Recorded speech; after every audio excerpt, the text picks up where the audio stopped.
trained and willing to go back into the military and serve if they just lift the ban.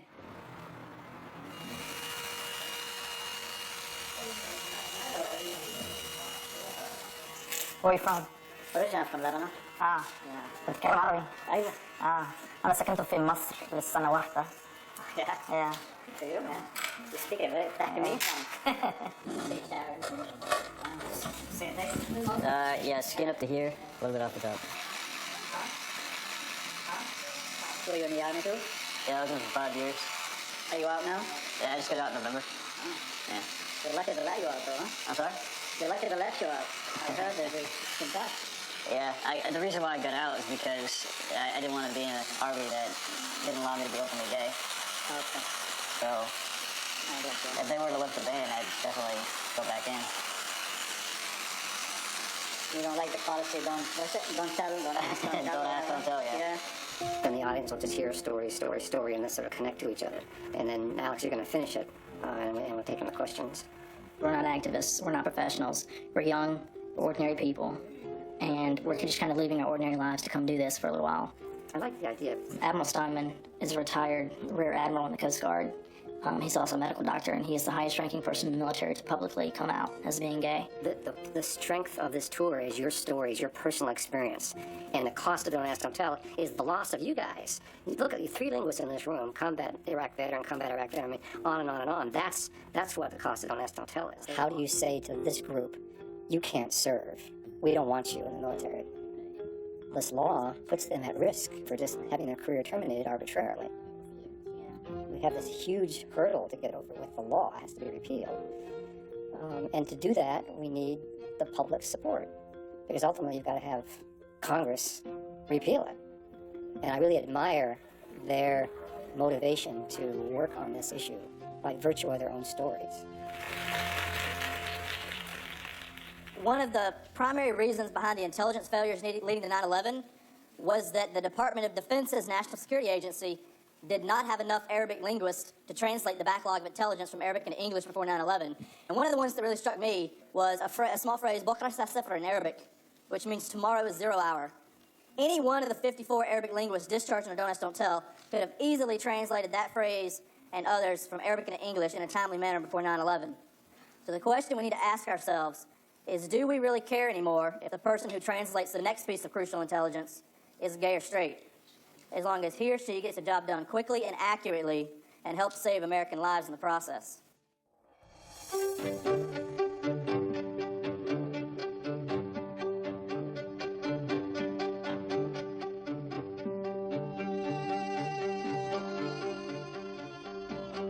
There's a thread of sort of anti-military among some parts of our community because the military has been so hateful to people in our community, and that's understandable.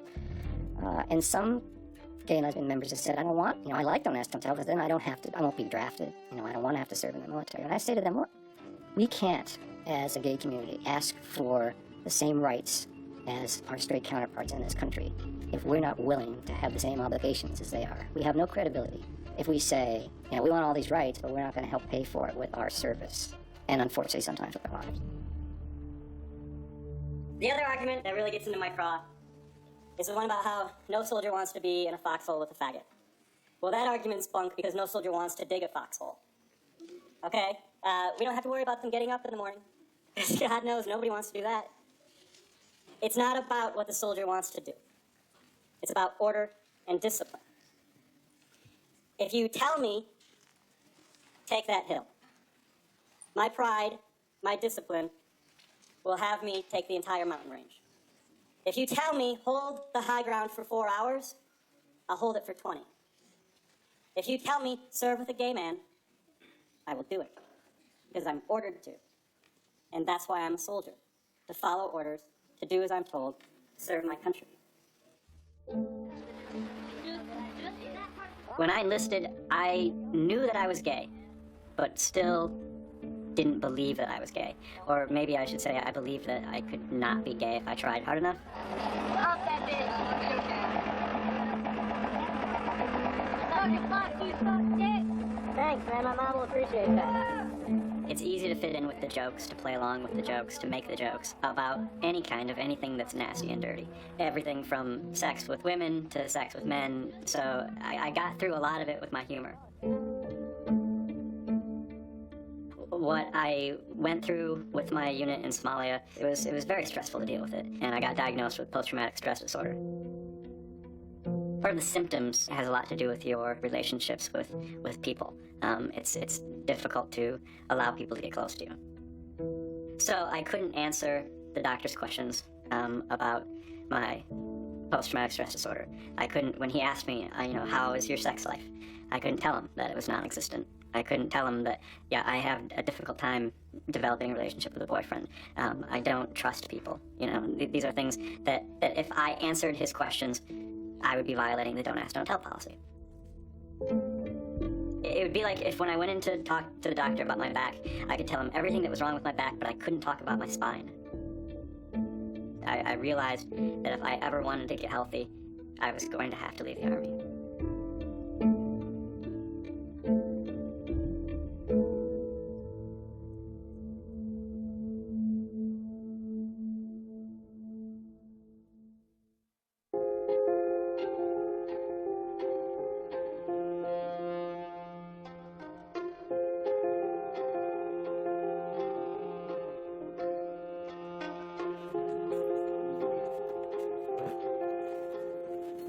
I had a very open and obviously gay life. And since boot camp, I've been hiding it for the last 8 months. I think Iraq is the most important political issue that our country is facing, and I thought, well, let me go learn something about combat and what it means to serve. So I enlisted. I deployed to Iraq in, 72 hours. All my civilian stuff, I'm putting it away, and that's very appropriate that I'm putting it away in storage in San Francisco, because I'm also putting away my gay stuff. The Army doesn't want me because I'm gay, and I think some of my gay friends don't want me anymore because I'm a soldier, so that's hard. I'm going to the airport at 6. My flight is at 2000, so I have an hour left in San Francisco. What do you think you're going to miss most over the next year? My friends and family. Having people to talk to, actually, that, about anything I want, It's going to be hard. Being completely isolated. Can't even say the word gay.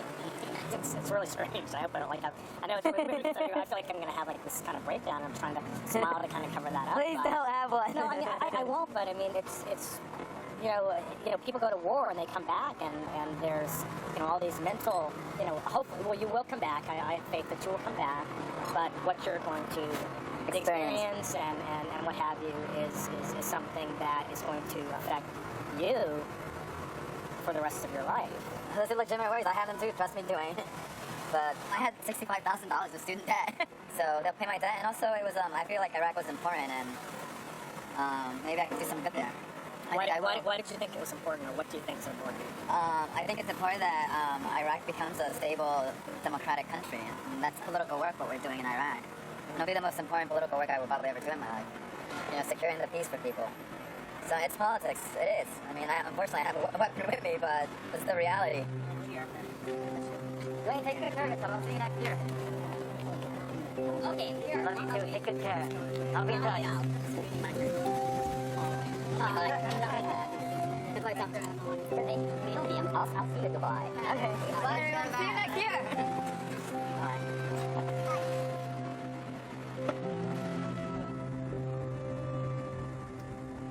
One last look. Yeah.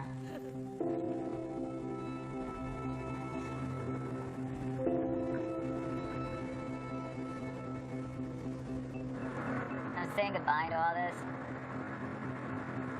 That I want to see this for a long time. That I might never see this all again. What does that mean? That's not true. I know.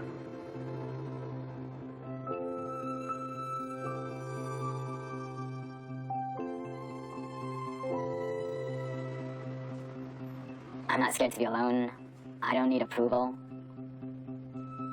It doesn't scare me that I'm hated. I'm going to Iraq, so going to people that are going to dislike me from the moment I get off the plane for no apparent reason other than I'm American. So that's not that different for being hated because you're gay, is it? I think Love you too.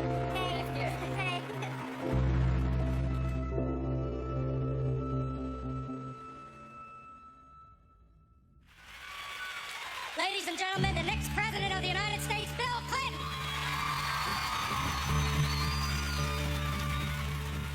In 1992, Bill Clinton gave his famous speech. And it was to an all-gay audience at the Hollywood Palace. And it was a speech where he says, I have a vision, and you are part of it. And in that speech, he talked about issuing an executive order banning discrimination against gays and lesbians in the military. We can't afford to waste the capacities, the contributions, the hearts, the souls, and the minds of the gay and lesbian Americans either.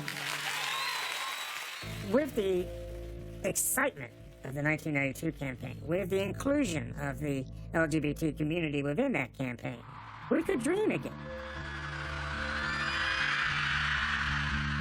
I don't think he understood, one, the nature of the military, how conservative the military typically is, and how we don't like politicians messing with our policies. Will you please raise your right hand and repeat after me?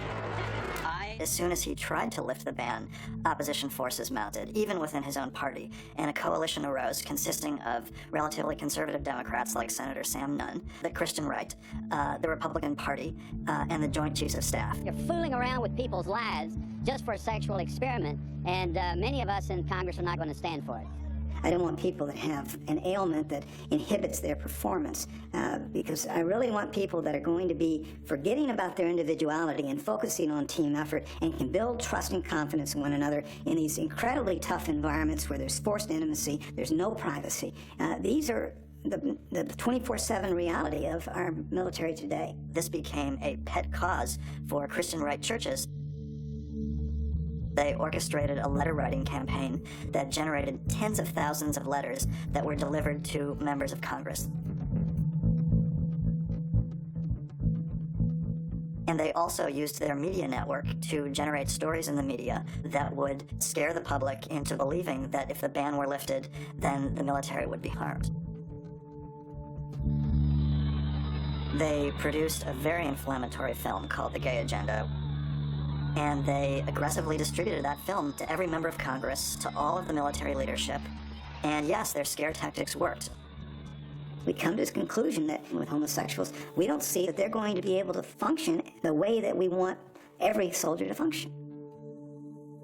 I was the research analyst looking at why did the military have a exclusionary policy of homosexuality.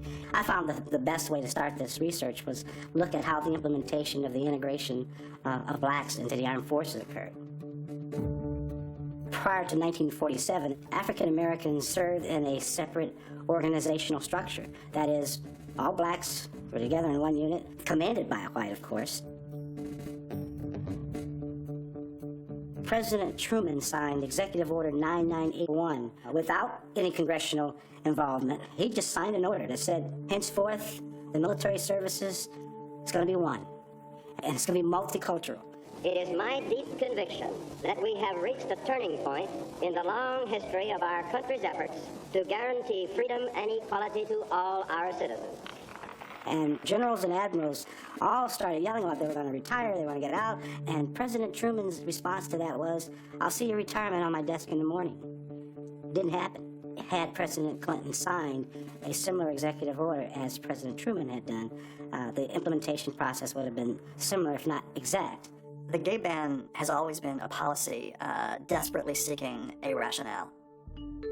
If you go back to the 50s, the rationale was that gays and lesbians couldn't keep secrets. They were vulnerable to blackmail. The military did a study. They found out that wasn't true, and the rationale shifted. And all of a sudden, the rationale for firing gays was that gays and lesbians were more prone to alcoholism and mental illness than other people. Scholars did research, found that wasn't true, and then the rationale changed again. Gays and lesbians would undermine unit cohesion if they were integrated into the military. The unit cohesion rationale is the idea that even though gays and lesbians can be good soldiers just like everybody else, straight soldiers won't trust them. They won't form the bonds of trust that are necessary to fight in combat. And we see where you put fragmenting sexual tension into a small unit, that where there are sexual favors, where there are leadership favors, that this is really beginning to erode that very glue that is so critical. And the president is finding more and more people who don't agree with his plan to end discrimination against gays in the military. Meeting with congressional leaders this morning, Mr. Clinton was told he should not do it without legislative approval. When the interests of some individuals bear upon the cohesion and effectiveness of an institution upon which our national security depends, we must, in my view, move very cautiously. This caution, in my view, is not prejudice, it is prudence. Yes, sir. Any of you want to give us your view about the effect if the policy has changed? It's too close-knit of a community on board a ship, especially this size. And having a homosexual next to me, that would always be on my mind. I would not like to go up here to the head and take my shower knowing that somebody's staring at me or something, and make me uncomfortable. I don't need to know your sexual preference. All I need to know is that A, you can do your job, and B, that you'll give me 100% of your effort. And that's People start to work it through and talk it through. A lot of the legitimate practical issues will be raised and dealt with in a more rational environment that is less charged. They started trying crazy things to get out of it. At one point, the president said, well, we can have separate, segregated units consisting totally of gay and lesbian soldiers. Like they used to have segregated units for African Americans. Literally proposing segregation as a solution. There was just a sense of dismay and shock that this remarkable man would suggest this. When I heard about it, I said, could they be serious? This is a serious proposal. These guys would be called the fighting fags, you know? And they quickly backed off of that again. But that was thought about to have homosexual units. I think it is fundamentally wrong to continue to deny gay and lesbian Americans the right to participate in the armed forces of the United States. But open homosexuality in units is not just the acceptance of benign characteristics such as color or race or background. It involves matters of privacy, human sexuality, that in our judgment, if allowed to exist in the force, would affect the cohesion and well-being of the force. Congress was upset. The chairman of the Joint Chiefs, Colin Powell, was upset. And I came up with this compromise, don't ask, don't tell. I'm not an advocate of lifting the ban in its totality. I think the double standard makes more sense. That is, current heterosexual straight behavior is allowed as you don't change that, and there'd have to be a different standard for gay behavior. It is an honorable compromise. I hope in your heart you will find the will and the desire to support it and to lead our military in incorporating it into our nation's great asset and the world's best fighting force. Thank you very much. So we sort of crossed over a hump. Homosexuals cannot serve at all, and now they can. But in order for you to serve, you have to be silent and celibate. You can't tell anybody, anywhere, anytime, any place, not even your mother, friends, rest of your family, that you're gay. Otherwise, you create a presumption that you have, intend to, or currently are engaging in homosexual conduct, which is prohibited by military law.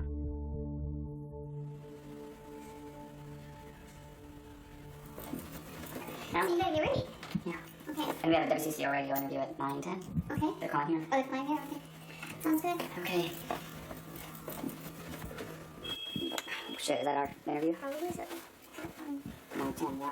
The fact remains that this is government-sanctioned discrimination, and people like Haven and I, who are bright young people, I mean, we both graduated in the top 10% of our classes from college, are not able to serve our country. So we have to ask ourselves, as American people, as Minnesota citizens, what are we missing out on when you're telling a whole group of capable people that you're not allowed to serve your country? And if they deny us the rights to sign up and serve our country as they would give to any heterosexual young adult, we will sit in and we will show America the absurdity of the don't ask, don't tell policy.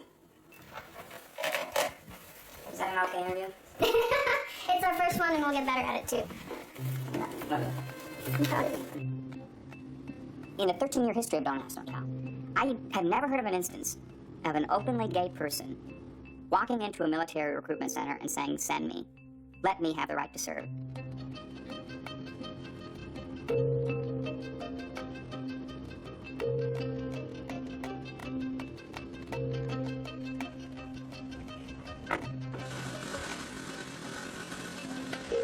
You're missing out on Haven and me, and countless others across this nation who would serve their country with honor and pride. Will they embrace us? Will they say, you have a right to serve? I'm sure the interview process will be very brief. They know we're gay. We're going to tell them we're gay. We're not going to hide our sexual orientation as a condition of our service. All right. Here's the deal.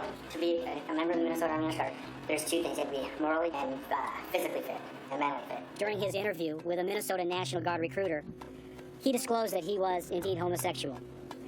If an applicant discloses that if they have or intend to engage in homosexual conduct, under the current policy, they cannot enlist in the military.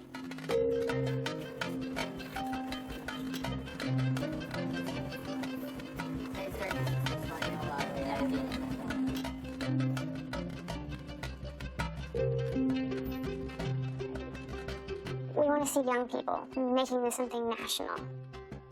We're going to make it happen in so many states across the country that you get it, that this is nationwide. This isn't just some section of the population that happens to care about this.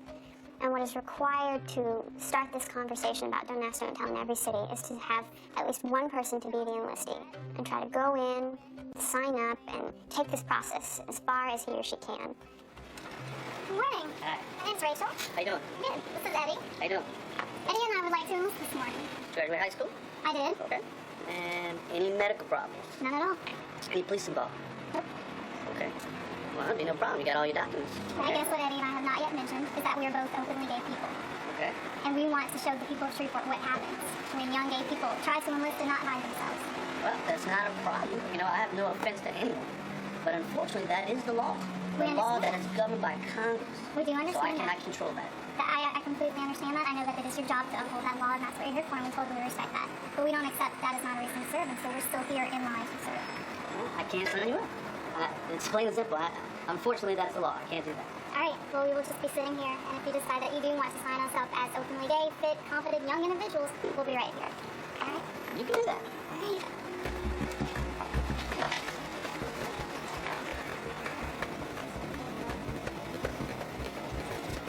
A lot of people didn't want us to do it now because of the war. But I thought it was the perfect time to do it now because we're not reaching our recruitment goals. I mean, it points out the true absurdity of this policy when we're missing our recruitment goals in so many different categories to then turn to a whole group of fit and capable people and say, sorry, your desire to serve is rejected. They can sit here if they want. That's why I lock my door. I'm not going to have everybody in my office because we have a job to do, and our job is recruiting. And I have to find qualified young men and women that are want to enlist, however, in the range of the law.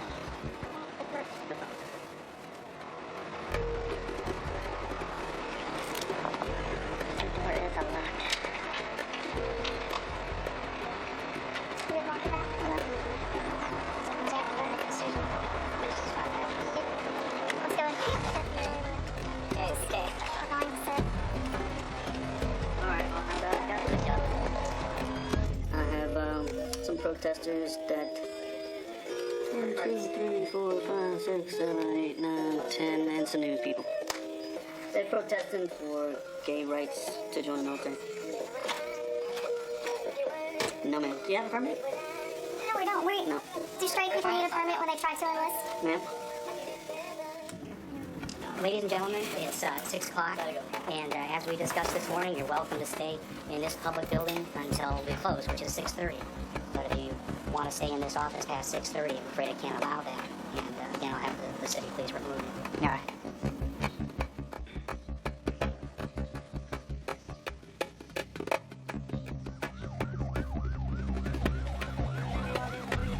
Excuse me. Oh, they're not in there, are they? Oh, no. Oh, no. I don't think that can be inside the office. Yeah, we got work to do. I mean, is there going to be a sort of fellow we have over there? Okay, let me introduce myself again. My name is Lieutenant Robinson with the Shreveport Police Department. Now, Gunny has asked you to leave, and this is not necessary. Your point has been made, and everyone understands how you feel, okay? You can always make your point another way, but if you would please leave, we would appreciate it. We understand that we will be here until Eddie and I are given the opportunity. So they're not going to leave? We're not leaving. Okay, well, I need you to stand up. Put your hands behind your back, please. They're under arrest for entering and remaining. Okay.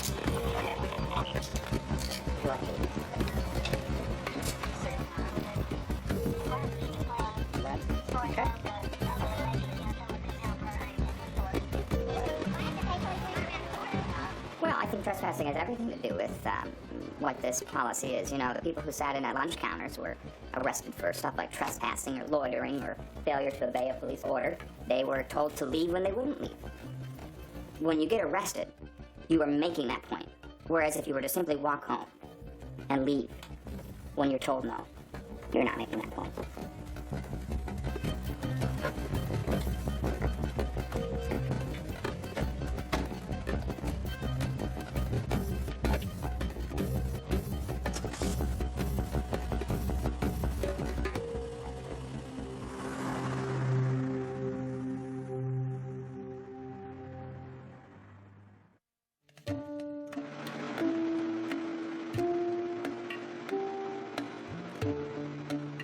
At boot camp, I learned how to toss grenades, but obviously putting them in the 203 is more effective.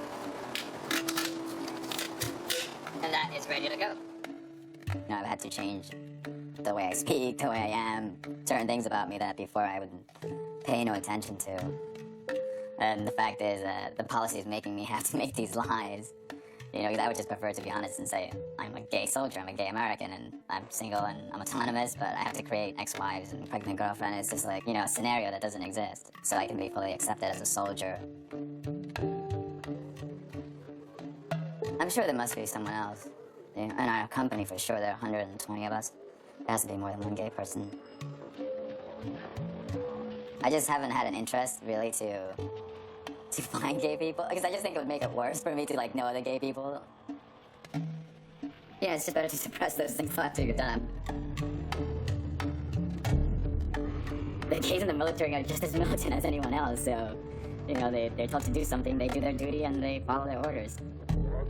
And they know when to turn the emotions off.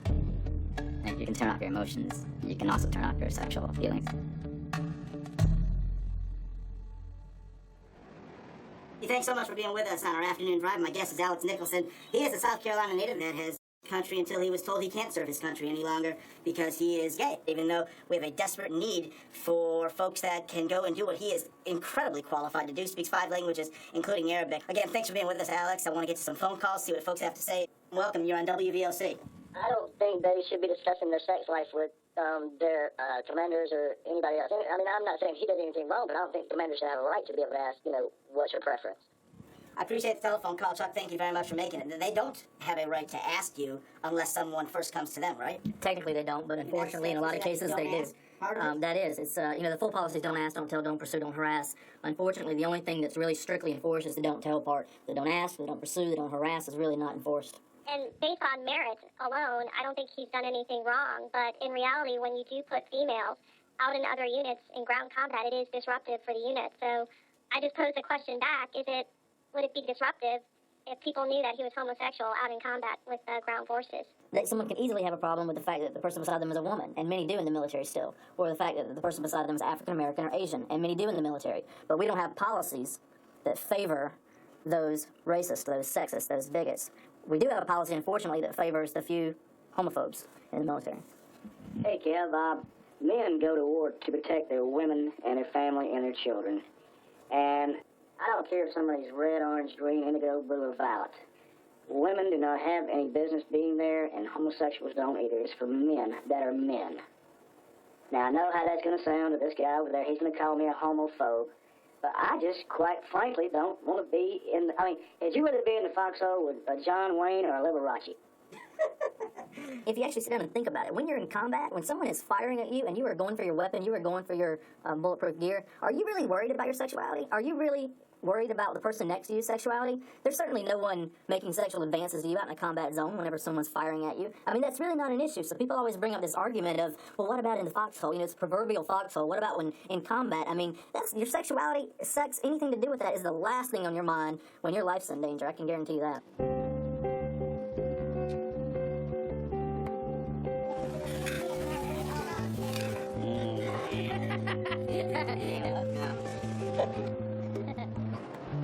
We got about 330 miles left. Now raise it just a tiny bit further. There you go. Now it's fine.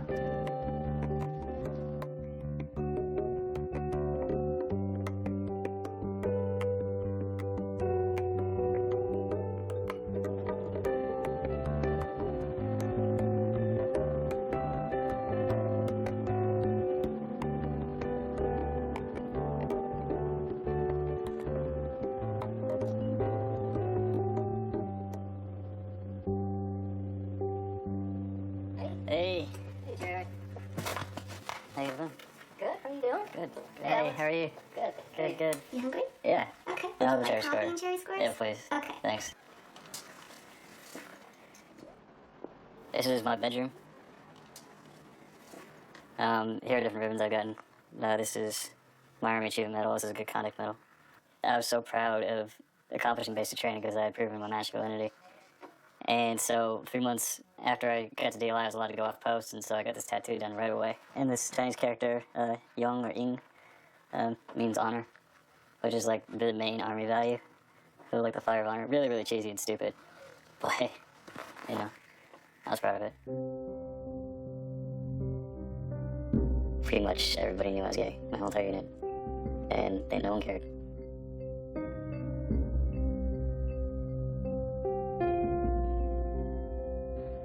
I was respected. I was in leadership positions very often because my platoon sergeants loved me. But at the same time, as soon as you come out, you're always going to be paranoid that one of them's going to decide to take issue with it. And you gotta be walking on eggshells. The policy is the reason why I'm not re-enlisting.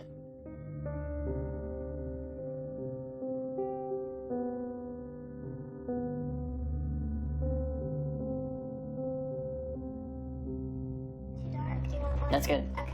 Take one of the cafe ones. Parents are, completely fine with me being gay.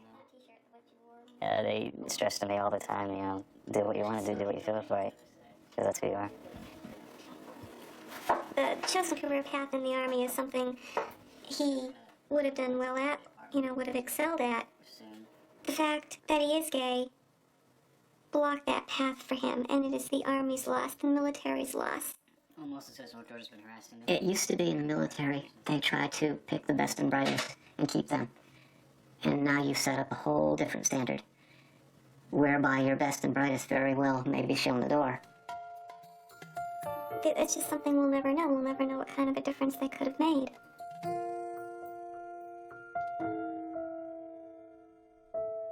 I didn't necessarily think that I had to have a companion to be promoted, because I was quite sure that wasn't a criteria for promotion. But I knew if I were to become an admiral, to meet these obligations, it would be better if I had a companion. I think if you continue to go to social events by yourself, that would create a certain amount of discussion, I thought, that would raise some red flags or certainly cause you to stand out. As a gay man growing up in society, you always have to be cognizant of trying to hide if you're going to be in the closet. And so I placed an ad in the Washingtonian magazine, sort of upscale magazine in Washington, D.C., that had sort of personal advertisements in the back. I used to read the Washingtonian magazine ads because I just thought they were so funny. I never answered any because I am a widow, but I never answered any for my own looking for a man. And I just ran across this ad, and I was intrigued by it. Gay businessman looking for social partner. It was just an intriguing ad. I think that's why I answered it. And so we basically hit it off. We sort of struck a deal. It was part of the pact, I guess, that Al and I had. And periodically, he would call me up and say, well, there's this dinner, can you go? And people could interpret this couple however they wanted. But we certainly never did anything or said anything to anybody that would imply that we were more than friends. It's what other people infer from what they see, right? We were who we were. We were friends. I loved the Coast Guard, I loved what I was doing, but the price for that was the fact that I could not have a family. I could not share my life with a loved one. I could not be who I knew I was.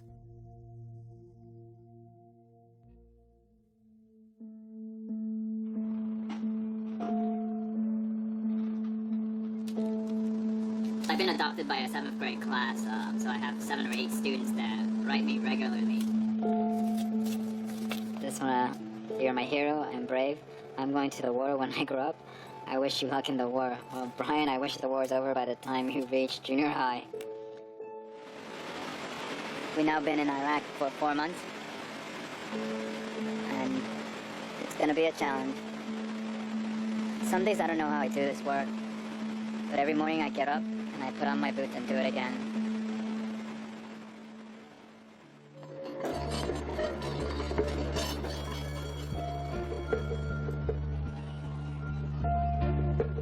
I first met Perry a few years ago, and I immediately took a liking to him, but I also felt that I could be somewhat of a big brother or mentor to him. Hey, how are you? Good. To prepare a care package with maybe a book or two and some photos. You know, it's the least that I can do to try to lift his spirits, to motivate him, to keep his head up. I'm getting this for a friend who's serving in Iraq right now. Oh. But he's going to be in Paris next week, and I can't mail this to Iraq because they would know that he's gay. Oh, right. And then you got that whole, like, you know, gay thing. Right. Craziness. Exactly. We're always pretty careful in our conversation. You know, I mean, sometimes we even talk in code because all the emails and communications are probably being logged. Everything is logged. Everything. So everything's being logged. So he even once said to me, like, if I send stuff, to send it out from Oakland or not from San Francisco, just because of the fact that it's like the gay city of America.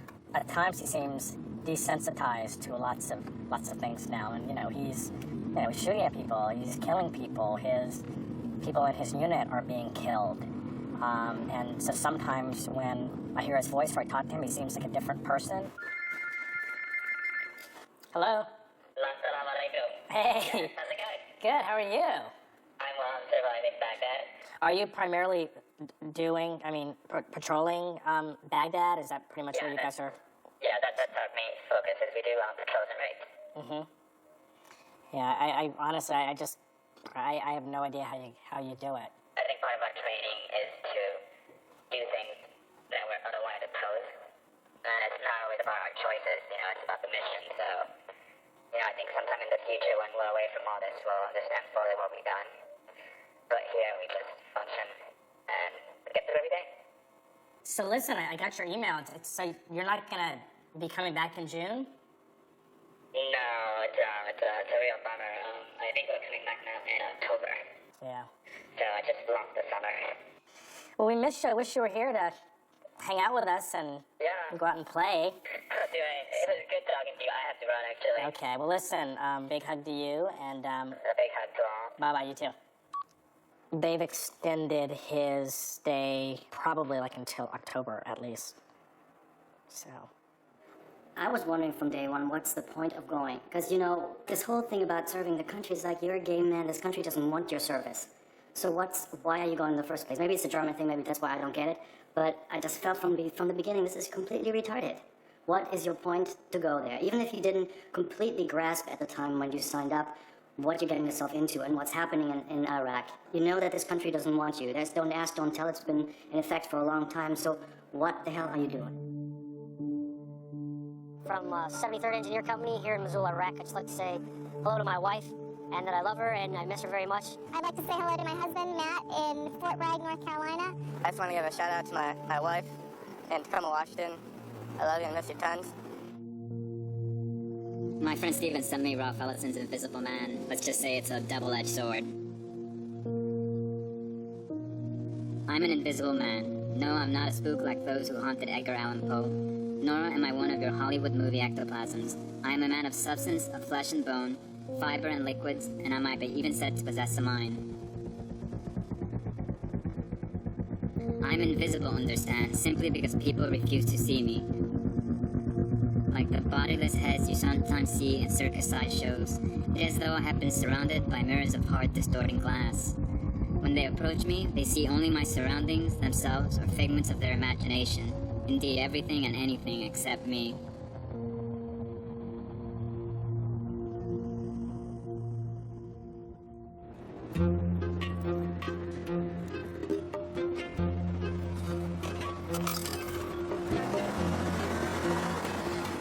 We are on the road to Dahlonega, Georgia.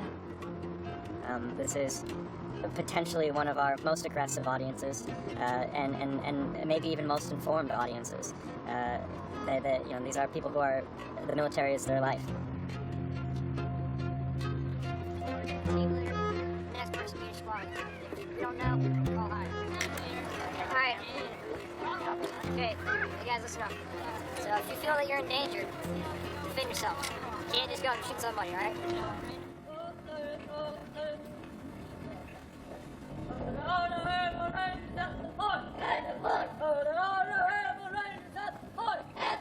Because they're all a bunch of bags. who's at the point. At the point, and we'll sing glorious, victorious. Hey, one day we're here for the floor. Let's sing it or meeting God. You come out here, and it's a 110% different world than it is in Washington, and you realize the gap between how close people in Washington think we are to lifting the ban and how close we actually are on the ground. It's a canyon. And that kind of cadence was also banned technically by Don't Ask, Don't Tell. Clearly it's going on, but... They're being trained to do this, that's what I'm saying. I think it's crazy. I mean, I think they should be called out. If there were many groups of us around the country saying, hey, this isn't pretty cool, maybe something would happen. This is one instance. Right before an event where we're supposed to be speaking to these guys about Don't Ask, Don't Tell anyway, it's pointless. I mean, what if it was 4 black people here and they said fucking niggers? I mean, would you stand here and me saying, well, you know, that's just the military, and you gotta realize they say things about honestly, disabled though, people too. we were in the military a lot longer than you. We do know how it works. We do know how to accomplish things. We do know how they would take things. We do know how receptive they would be. We do also know how futile what you're talking about would be. Respect that. But what do you propose be done about it? Nothing? Just 10 years of time? Doing what we're doing with the tour. You can't attack a singular incident because it's not going to change anything, because these incidents are going to keep on happening no matter what you do. You have to attack the source, and that's what we're doing. We're educating by attacking the source. I grew up in rural South Carolina. I'm from a small town with 2,000 people and 2 stoplights. And one of the reasons I'm doing this is because I know what people that live in that small town think, not only about gays and lesbians, but about what a gay soldier must be like. They have no clue. But of course they advocate banning them without even knowing what it is. I mean, they have no clue that, like, Jared would be a gay soldier. They never guess because they've never met one. From a Christian perspective, I think homosexuality is wrong. That's not a path I think America should necessarily take. And I'm a proud American, and I thank you guys for serving. And I just think, from a value standpoint, it's something I don't agree with. But one of the great things about our country is that we have freedom of religion. Allowing gays and lesbians to serve honorably does not, I think, encroach upon your rights as a Christian man to have your values. If homosexuality is accepted, then what next as a society, values-based? What are we going to accept? If I want to be a polygamist, should I have 3 wives? If I want to date minors, or anyone wants to date minors, what as a society are we going to limit ourselves to, and how far are we going to go with people's personal preferences? If a soldier is gay and they can play a crucial role, if they have experience that can save someone's life, and they're kicked out because they're gay, that endangers national values, because the national value is one of safety and security, not what goes on in someone's bedroom.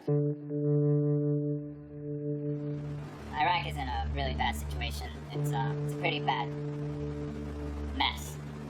And I don't know what the Iraqis are going to do to solve it, and I don't know how we can help them. I mean, there's only so much we can do.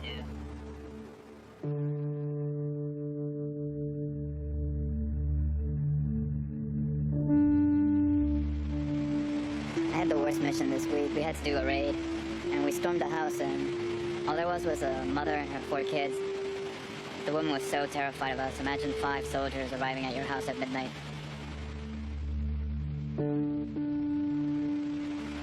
I tried to calm her down, but there was not much I could do. Just seeing the look on her face, the terror, felt awful. Sometimes it's better not to think of these things. It could drive you insane. Just close your eyes and do it.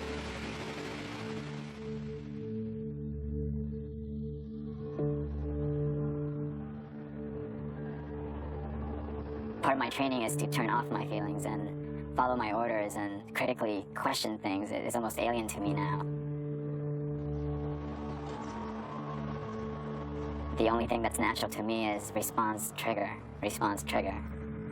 That feels natural to me now. And I really don't think about I'm gay anymore. I don't even know what that is. My main concern is survival. Will I come back alive? Will I come back with all my limbs? Will I see my friends again and my family?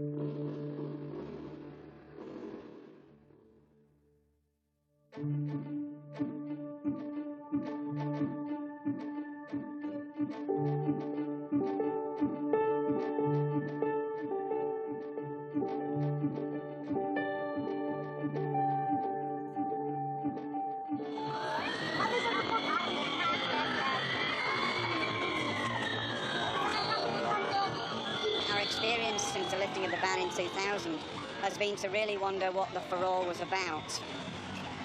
Gay men and women have taken their place with pride and distinction at the front lines of our operations alongside their straight counterparts.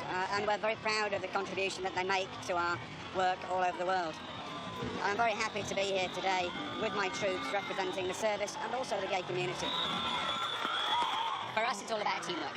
If the team is functioning properly, then we're a professional fighting force. We want individuals to be able to be themselves 100% so they can give 100%, and we value them 100%.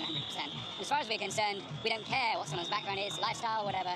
We recruit people purely on merit and ability, and they become a member of the team and are valued as such.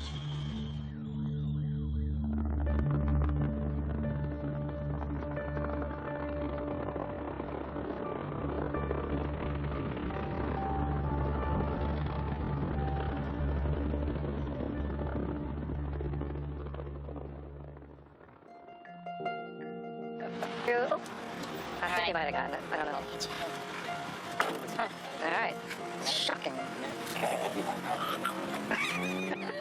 The tour was extremely stressful. It's such behavior in the parking lot of Walmart, of all things. Probably wasn't the best time to start a relationship, but, you know, we got through it, and we always joked, like, during the tour, if we can get through this 6 weeks of the tour, then, you know, that's pretty telling on how long the relationship will last.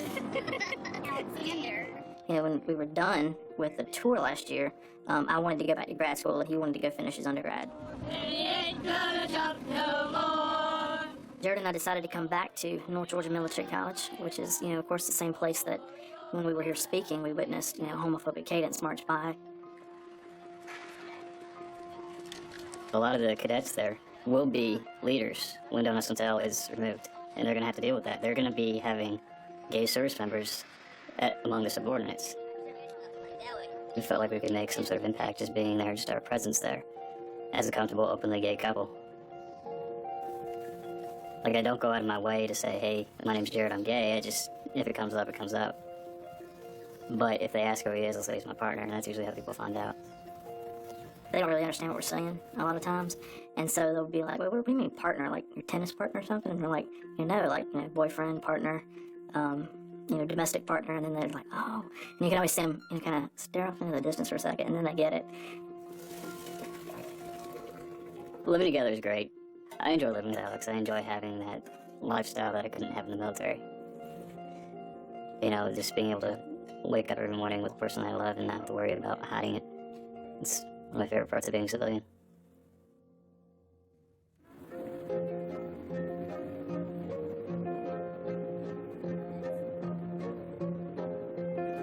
We've just put one flag up for each service member discharged under Don't Ask, Don't Tell. You know, nearly 12,000 in all. You know, right in front of Congress here. You know, they have the power to change the law. Most people walking by have been very supportive. Everyone pretty much is saying, you know, good job, thank you for doing this. You know, we had this huge, like, shock factor, which I think goes back to our main point for doing all this. The public really does not realize the full impact of Don't Ask, Don't Tell.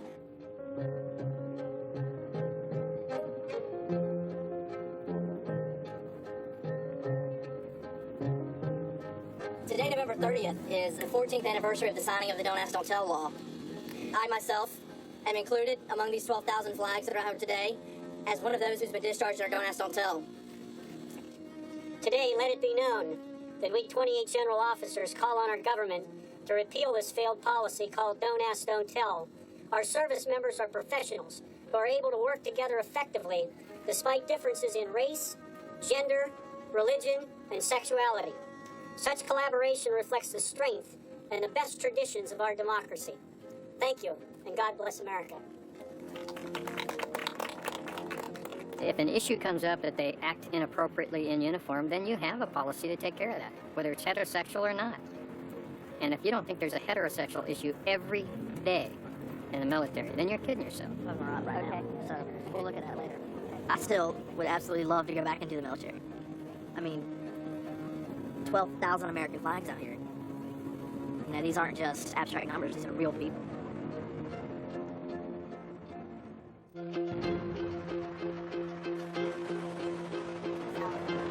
When we got here, the Chicago police were lined up outside the doors. The building's completely locked down. We have a war, we don't have enough recruits, and they closed their center today because they're afraid of a couple college students coming in. Three openly gay friends from the Philadelphia area fight to serve our country. They attempted to enlist in the Army, boldly challenging the military's don't ask, don't tell policy. Tonight, the new fight against the military's don't ask, don't tell policy is now underway in Oklahoma City. Today, Michael Sitch told Army recruiters he's gay. Well, they turned him away. When the folks who are trying to enlist today go in and get rejected, we're making very real this discrimination for the American people. All of us, whether we're gay or straight, by being here today, we're amplifying their voices. Make no mistake about it, all of you are on the right side of history.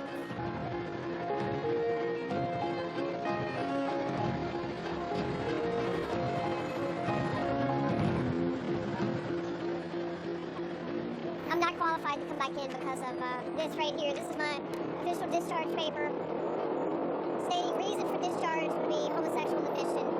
The military is the only federal job that can openly discriminate against us. And since I got out, it's just been such a breath of fresh air. I mean, it's been such a relief off of me, you know, because for 10 years, that was my reality, you know, having to look over my shoulder. My girlfriend and I would go out to dinner, and we'd have to look around to see if we knew anybody in the restaurant. Because just being there, you know, and looking at each other in a certain way could get me in trouble. I mean, my whole career is shot just for that. I got tired of living like that. You know, a heterosexual couple, they don't have to give up each other, you know, their spouse, in order to serve. Would like to enlist? No. I don't control it. I'd like to enlist. Okay, now we have like 20 people in here. All these people here want to come in. They support our desire to enlist.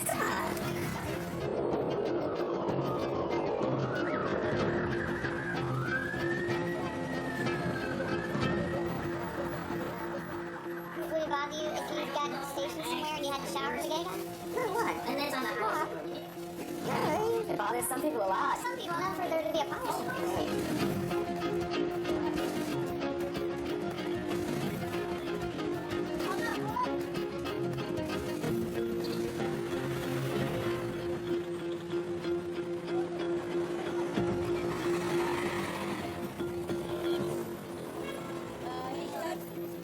Whether this ban gets lifted as a result of my efforts or not, at the very least, I can look back and say I did something.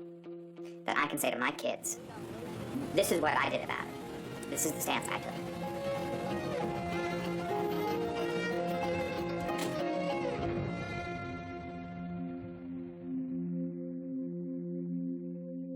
Do you think you didn't think through these practical problems? What have you learned from this experience in dealing with powerful members of the Senate and the Joint Chiefs? And how much of a problem is this for you to accept a compromise which doesn't meet your real goals? Well, I haven't given up on my real goals. I think this is a dramatic step forward. Normally in the history of civil rights advancements, presidents have not necessarily been in the forefront in the beginning.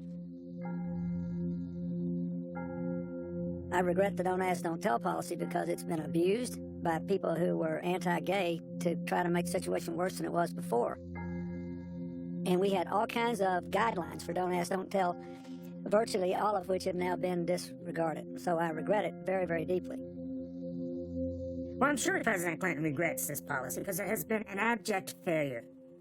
It was a policy dictated by politics to get out from underneath a hot issue instead of seeing that issue through. Of course, there are always a lot of people whose motto is, don't rock the boat. They are so afraid of rocking the boat that they stop rowing.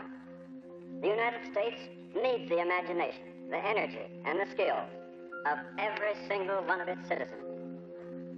Every man or woman who enters one of our services is certainly entitled to equal treatment and equal opportunity.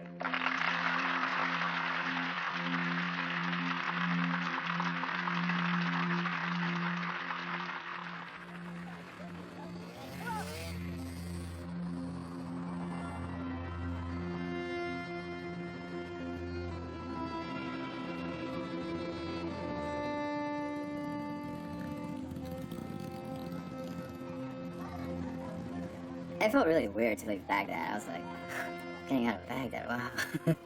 Iraq is normal now.